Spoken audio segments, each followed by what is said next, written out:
Professora Maria Aparecida, da disciplina de Biologia, e nessa aula nós iremos aprender sobre o sistema cardiovascular ou sistema circulatório.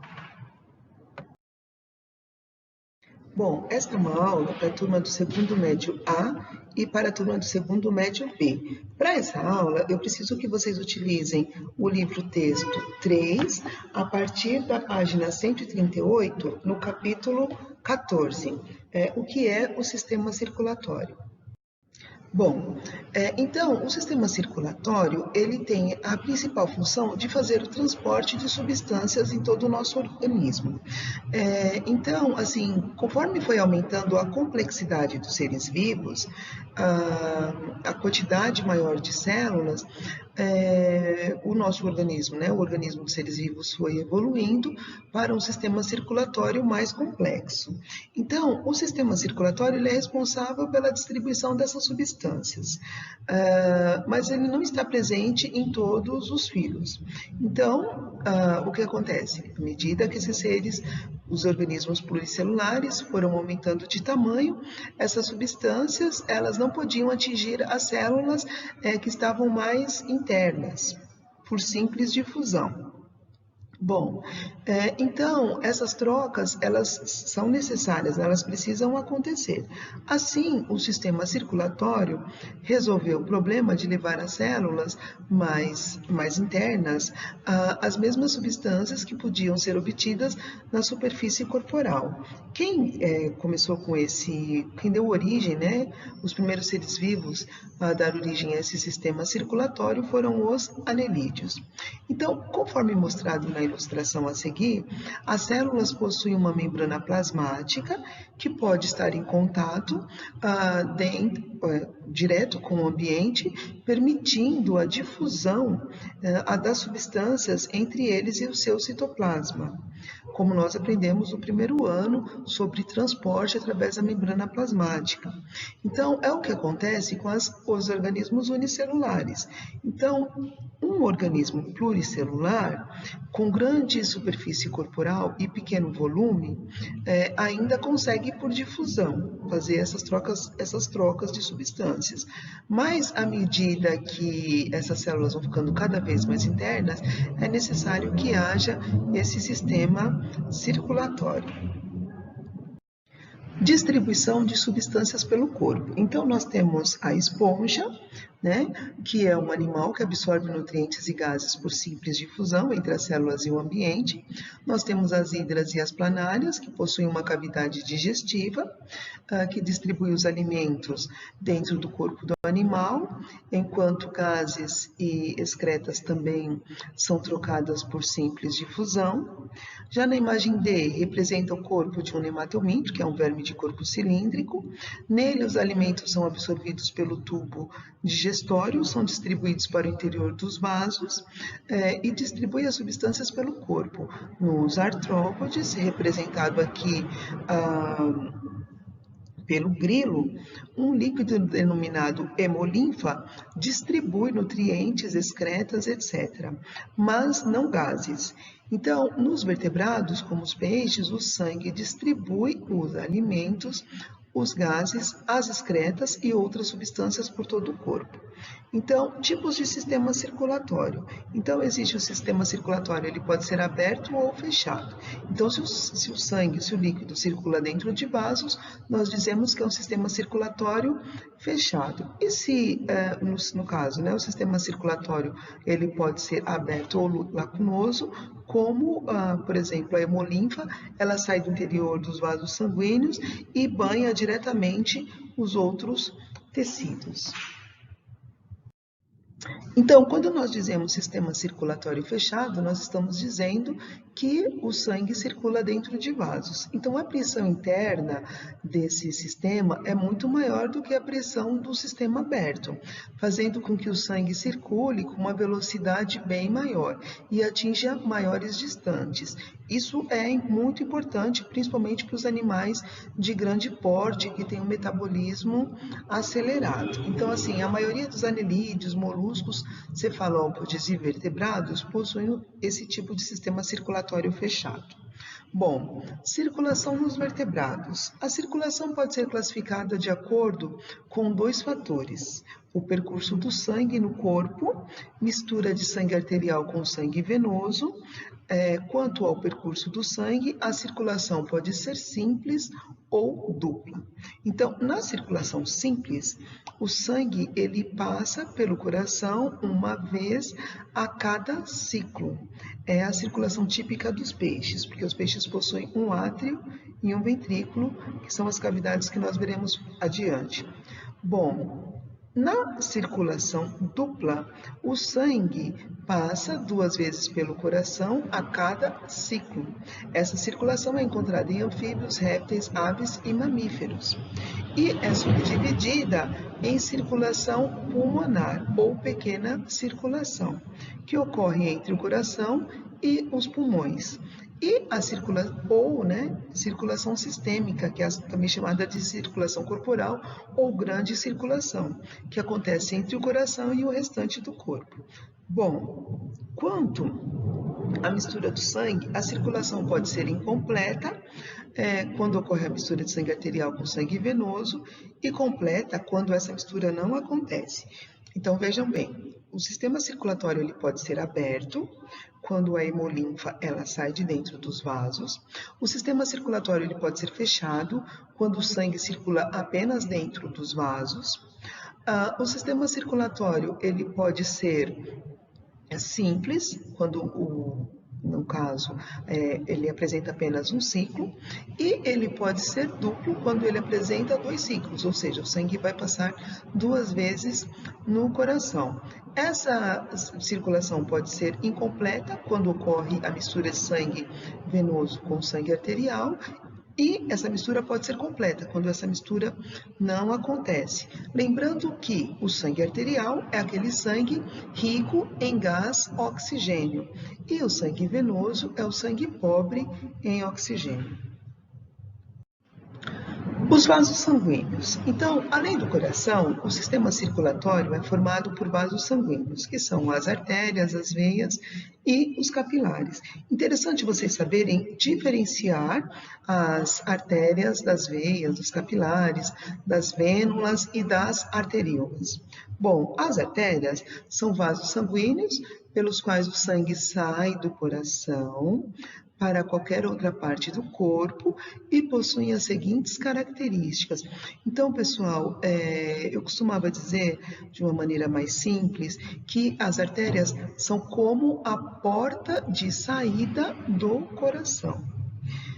Então, o sangue sempre vai sair do coração através das artérias. Então, elas apresentam paredes com musculatura espessa, capazes de aguentar pressão gerada pela contração cardíaca. Essa musculatura também faz as artérias pulsarem, auxiliando a impulsão do sangue dentro do sistema circulatório. São vasos mais profundos do que as veias, em sua maioria. Quando se ramificam em vasos menores, formam as arteríolas, que se ramificam formando os capilares arteriais. Capilares, pessoal, lembrem-se de cabelo, são vasos muito finos como um fio de cabelo. Bom, as veias são vasos sanguíneos pelos quais o sangue chega. Então, nós dizemos de uma maneira simples, como um lembrete, que as veias são as portas de entrada do coração. Então, enquanto as artérias são as portas de saída, as veias são as portas de entrada. Bom, então, o sangue, ele sempre vai chegar ao coração através das veias. Elas apresentam paredes com musculatura mais delgada do que a das artérias, com pressão interna menor. Elas possuem válvulas em seu interior para impedir o refluxo, ou seja, a volta do sangue. Estão mais próximas da superfície do corpo.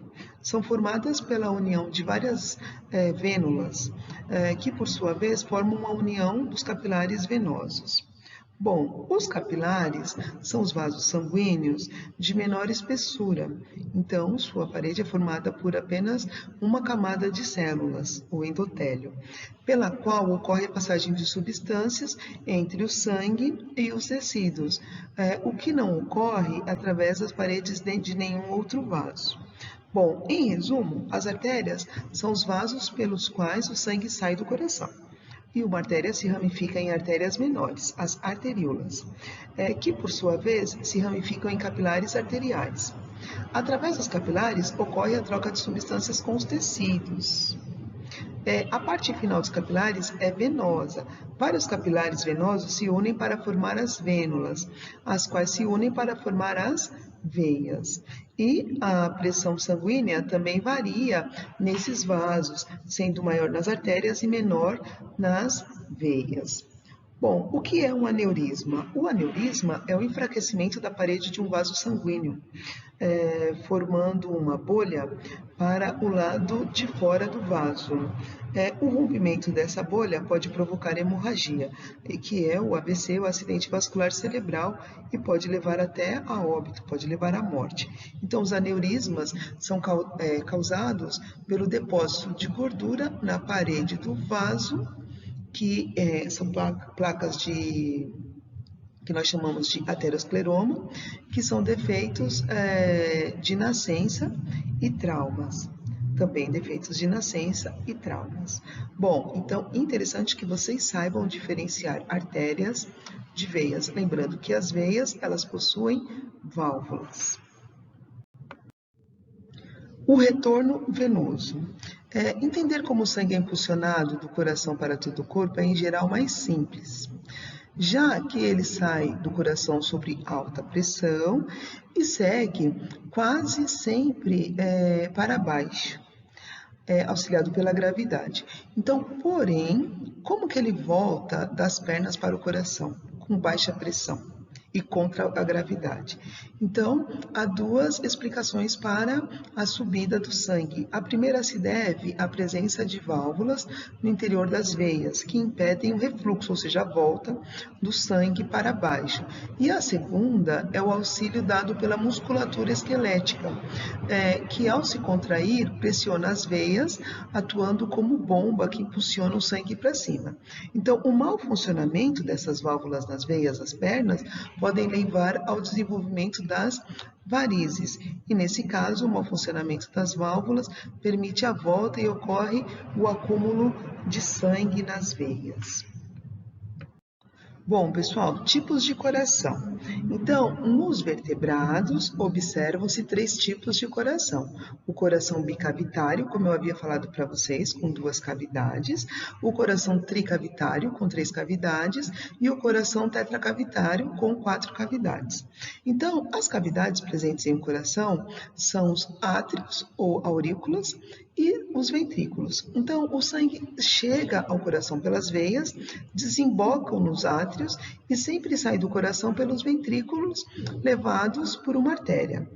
Para que os ventrículos possam impulsionar o sangue para todo o corpo do animal, suas paredes são mais espessas do que os átrios, podendo assim contrair com força e gerar a grande pressão sanguínea. Os átrios recebem sangue das veias com baixa pressão e por isso suas paredes são menos espessas, não sofrem prejuízo. Já a contração do miocárdio, que é a musculatura do coração, é denominada sístole, enquanto o relaxamento é chamado de diástole. O sangue rico em oxigênio é chamado de sangue arterial e o sangue pobre em oxigênio é chamado de sangue venoso. Pessoal, importante, o sangue arterial não está necessariamente circulando em uma artéria, assim como o sangue venoso não circula necessariamente em uma veia. Então, pessoal, existem esses 3 tipos de coração: o coração bicavitário, tricavitário e tetracavitário, de acordo com a quantidade de cavidades que eles apresentam. O coração ele pode estar em sístole, contraído, ou ele pode estar em diástole, relaxado. E não é porque são as veias só conduzem o sangue venoso e as artérias só conduzem o sangue arterial. Não é sempre, não é assim.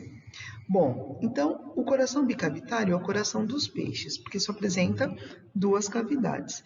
Então, é um átrio e um ventrículo. E o sangue venoso sai do ventrículo durante a sístole ventricular, sendo conduzido pela artéria aorta até as brânquias, onde será oxigenado e liberará o gás carbônico, passando a ser chamado de sangue arterial. O sangue continua pela artéria aorta até atingir os capilares dos tecidos, onde libera o oxigênio e recebe o gás carbônico. Vai ocorrer essas trocas gasosas, voltando a ser chamado de sangue venoso. Dos tecidos, o sangue volta ao coração pelas veias, que desembocam no átrio. Então, a circulação dos peixes ela é fechada e simples. Bom, já o coração tricavitário é dos anfíbios e dos répteis. Então, os anfíbios e répteis, o coração apresenta 3 cavidades, 2 átrios e um ventrículo. A circulação é fechada e incompleta. O sangue venoso chega no corpo através do átrio direito pelas veias cavas. Ao mesmo tempo, o átrio esquerdo recebe o sangue arterial pelas veias pulmonares. Quando os dois átrios se contraem, entram em sístole, eles enviam sangue para o único ventrículo no qual o sangue venoso e o arterial se misturam. Então, no caso desses animais, os anfíbios e os répteis, a circulação ela é incompleta. Então, durante a sístole ventricular, ou seja, durante a contração do coração, o sangue misturado sai do ventrículo pelas artérias pulmonares em direção aos pulmões, que é a pequena circulação, e pela artéria aorta em direção ao corpo. Bom, a diferença entre o coração dos anfíbios e dos répteis é o fato de existir no ventrículo dos répteis um septo incompleto, ausente nos anfíbios.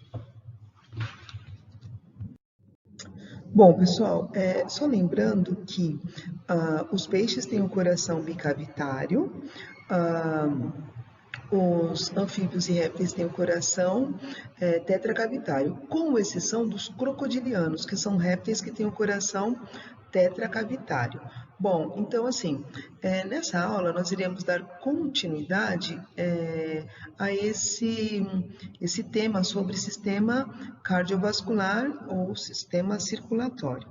Bom, o coração tetracavitário está presente em aves e mamíferos. Então, as aves mamíferos apresentam o coração com 4 cavidades, que são 2 átrios e 2 ventrículos, e eles apresentam um septo, ou seja, uma parede que divide os átrios e os ventrículos. Então, nós dizemos que esse coração, ele apresenta uma circulação fechada, dupla e completa. Fechada porque o sangue circula dentro de vasos, dupla porque apresenta 2 ciclos, o sangue vai passar 2 vezes pelo coração, e completa porque não há mistura de sangue venoso com sangue arterial.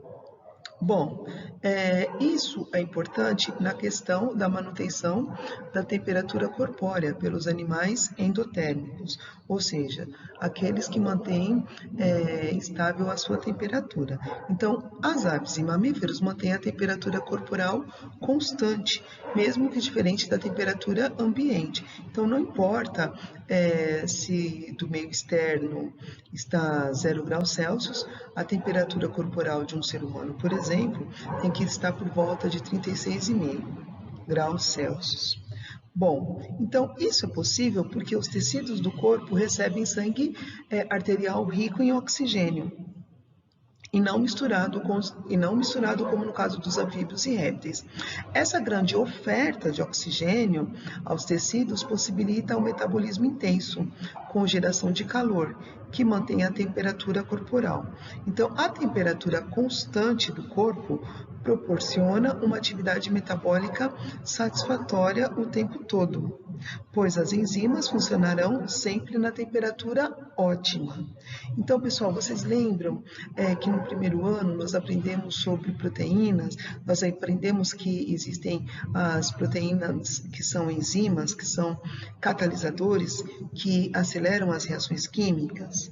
Bom, vocês lembram que as enzimas, para elas funcionarem, como nós aprendemos no sistema digestório, elas precisam de uma temperatura ótima e de um pH ótimo. Então, essa questão da temperatura, ela vai relacionar na questão das enzimas, da funcionalidade das enzimas. Então, isso garante sempre um ótimo funcionamento e permite que muitos animais vivam em locais com baixas temperaturas ambientais.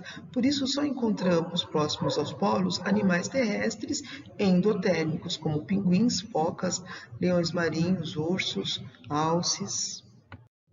Bom, pessoal, eu vou pedir para vocês fazerem os exercícios do caderno do aluno, a página 262, o exercício 1 e 2, e do caderno de exercícios, as tarefas mínimas, a 1, a 2, a 3, a 4 e a 6. Qualquer dúvida, é só chamar no e-mail, dúvidas, segundo ano médio, @conquistaanglo.com.br, que eu estaria à disposição de vocês. Muito obrigada e até a próxima aula.